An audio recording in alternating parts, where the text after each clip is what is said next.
আমাদের ইতিহাসের দিকে আমরা ফিরে যাই। জাস্টিস আব্দুস সাত্তার দেশের অস্থায়ী প্রেসিডেন্ট ছিলেন।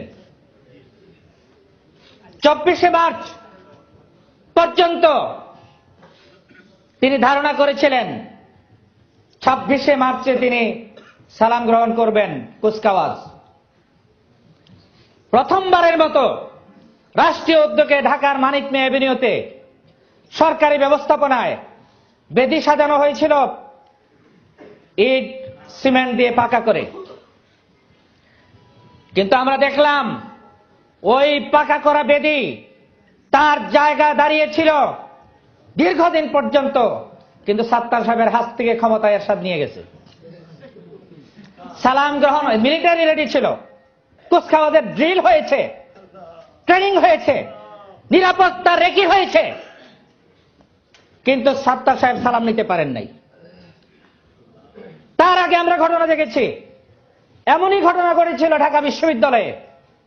ওই শেখ হাসিনার বাবা, তিনি নিজেকে দেশের আজীবন রাষ্ট্রপতি হিসেবে চিন্তা করেছিলেন এবং তার জন্য ঢাকা বিশ্ববিদ্যালয়ে বিশাল মঞ্চ বানানো হয়েছিল, হাজার হাজার চেয়ার সেখানে সাজানো হয়েছিল, নিরাপত্তা বলয় গড়ে তোলা হয়েছিল। উনি 60 জন গভর্নরকে শপথ দিয়ে সারা দেশে পাঠিয়ে দিয়েছিলেন, একটাই বা তার ছেলেকে দেশের সেনাবাহিনী প্রদান করবেন, সেই সিদ্ধান্ত হয়ে গিয়েছিল। আর ঢাকা বিশ্ববিদ্যালয়ে যেখানে তাকে কিছু দুর্মত ছেলেরা জাতির পিতা ঘোষণা করেছিল, ওরা আবার একটা হয়েছিল সেই জায়গায় তাকে আজীবন রাষ্ট্রপতি ঘোষণা করার। কিন্তু আমরা দেখলাম ওই দিনটা আসার আগেই শেখ সাহেব চলে গেলেন, ঢাকা বিশ্ববিদ্যালয়ে তার আগমন ঘটল না। সেখানকার প্যান্ডেল ওভাবেই থেকে গিয়েছে, চেয়ারগুলো সেভাবেই ছিল, নিরাপত্তা বাহিনীর লোকেরা সেভাবেই তারা সংগঠিত ছিল, কিন্তু বাঁশি সেদিন আর বাজে নাই। এইভাবে ক্ষমতা পরিবর্তন হয়। কুলিল্লাহুম্মা মালিকাল মুলক তুতিল মুলকা মান তাশা ওয়া তানজিউল মুলকা মিম্মান তাশা ওয়া তুইজ্জু মান তাশা ওয়া তুযিল্লু মান তাশা বিয়াদিহিল খায়র।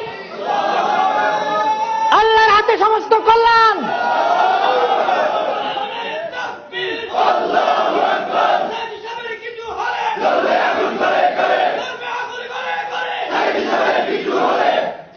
শেখ হাসিনা দেলোয়ার হোসেন সাইদের কোনো ক্ষতি করতে পারবে না।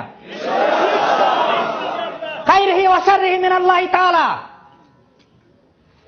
বাবার মসনদ এভাবেই ছিল, বাবা জীবন রাষ্ট্রপতি হতে পারেন নাই।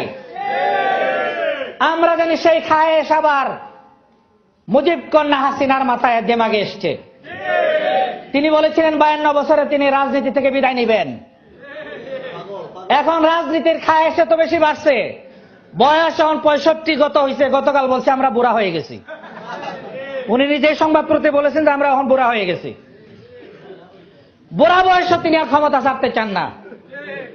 তো বাবার মতোই ওই গণভবন, বঙ্গভবন 32 নাম্বার আর শাহবাগ ওইভাবে থেকে যাবে। তুমি সে গতকাল আফসোস করেছ সংসদে, আমারও শাহবাগে যাইতে ইচ্ছা হয়। শাহবাগে তোমার আশা হবে না, কোনদিন না। এই শাহবাগ ইসলামী বিপ্লবের স্কয়ার হবে। এই শাহবাগ